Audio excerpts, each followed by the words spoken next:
നിങ്ങളുടെ ജീവിതത്തിൽ നിങ്ങൾക്ക് പ്രിയമെന്ന് തോന്നുന്ന അനേകർ നിങ്ങൾക്ക് ചുറ്റുമുണ്ട്. ഒരുപക്ഷെ നിങ്ങളിലേക്ക് എത്തിപ്പെടാൻ കഴിയാത്തവർ, അല്ലെങ്കിൽ നിങ്ങൾക്ക് അവരിലേക്ക് എത്തിപ്പെടാൻ കഴിയാത്തവർ, അത്രത്തോളം ഉയരത്തിൽ നിൽക്കുന്ന ചില വ്യക്തിജീവിതങ്ങളെ നാം ഹൃദയത്തോട് ചേർത്ത് നിർത്താറുണ്ട്. അല്ലെങ്കിൽ അവരെ നമ്മൾ ഒരു ആരാധനാ പാത്രമാക്കി നമ്മുടെ മുൻപിൽ നമ്മളെപ്പോഴും നിർത്തും. നമ്മുടെ റോൾ മോഡലാക്കി നമ്മൾ അത്തരത്തിലുള്ള പലരെയും നിർത്താറുണ്ട്. അങ്ങനെ ആക്കി വെക്കണമെങ്കിൽ ഒന്നുകിൽ ഞാൻ സ്വപ്നം കണ്ട ഇടത്ത് എനിക്ക് എത്തിപ്പെടാൻ പറ്റിയില്ല, പക്ഷെ അവിടെ ഇന്ന് നിൽക്കുന്ന മറ്റു പലരും എൻ്റെ ഫേവററ്റ് വ്യക്തിജീവിതങ്ങളാണ്.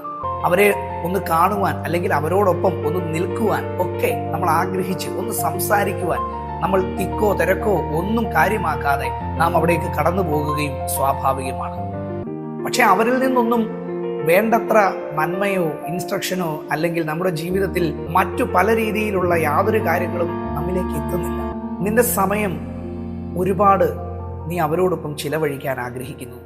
നീ അവരെ പോലെ ആകുവാൻ ആഗ്രഹിക്കുന്നു. അവരുണ്ടാക്കി വെച്ചതോ അവർ നേടിയതോ ഒക്കെ ഒരു നിമിഷം കൊണ്ട് നഷ്ടപ്പെട്ടു പോകാൻ സാധ്യതയുള്ളവരുമാണ് നാം ആരാധിക്കുന്ന അത്തരത്തിലുള്ള വ്യക്തി ജീവിതങ്ങൾ. എന്നാൽ നിന്റെ ജീവിതത്തിലേക്ക് അത്തരത്തിൽ നാം ഒരാളെ സ്നേഹിക്കുമ്പോൾ അവർ കടന്നു വന്ന് നിനക്ക് വേണ്ടുന്ന സകല നന്മകളും ചെയ്യുവാൻ, നിനക്ക് ബലമില്ലാത്ത ഇടത്ത് ബലം പകരുവാൻ, നിന്റെ ചിന്തകൾ അസ്തമിക്കുന്നിടത്ത് നിനക്ക് വേണ്ടി ചിന്തിച്ചു തീരുമാനങ്ങളെ എടുപ്പിക്കുവാൻ നിന്നെ പ്രേരിപ്പിക്കുന്ന ഒരാൾ, അങ്ങനെ നാം ആരാധിക്കുന്നവരാരും നമ്മുടെ അടുക്കൽ കടന്നു വരാറില്ല. എന്നാൽ ഈ ദിവസം ഈ ശബ്ദം നിന്നോടായി സംസാരിക്കുന്നു.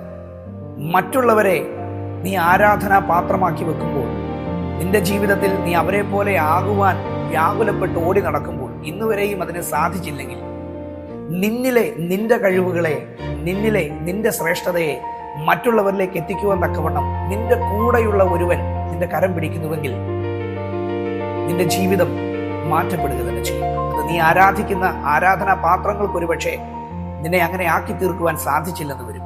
എന്നാൽ ഞാൻ ഈ പകലിൽ പരിചയപ്പെടുത്തുന്ന ഒരു വ്യക്തിക്ക് ആ നിലവാരത്തിൽ നിങ്ങളെ മാറ്റി എഴുതുവാൻ സാധിക്കും. അവന്റെ പേര് സാക്ഷാൽ യേശു ക്രിസ്തു എന്നാണ്. ഏറ്റവും മനോഹരമായ മാതൃക കാണിച്ചു തന്ന ഒരുവൻ. നിനക്ക് വേണ്ടിയും എനിക്ക് വേണ്ടിയും ക്രൂശിനകത്ത് നമ്മുടെ പാപങ്ങളെ ഏറ്റെടുത്തുകൊണ്ട് അവൻ ഇല്ലാതെയായി. മൂന്നാം നാൾ ഉയർത്തെഴുന്നേറ്റ് ആ ദൈവം എനിക്കും നിനക്കും വേണ്ടി, അല്ലെങ്കിൽ നാം ചെയ്യുന്ന കുറ്റങ്ങൾക്ക് കുറവുകൾക്ക് വേണ്ടി ഇന്നും പിതാവിന്റെ വലതുഭാഗത്തിരുന്ന് പക്ഷപാതം ചെയ്യുന്നു. അവനിൽ ഒരു പ്രത്യേകതയുണ്ട്. നേരുള്ളവർ അവന്റെ മുഖം കാണും എന്ന് തിരുവചനം എഴുതി വെച്ചിരിക്കുന്നു.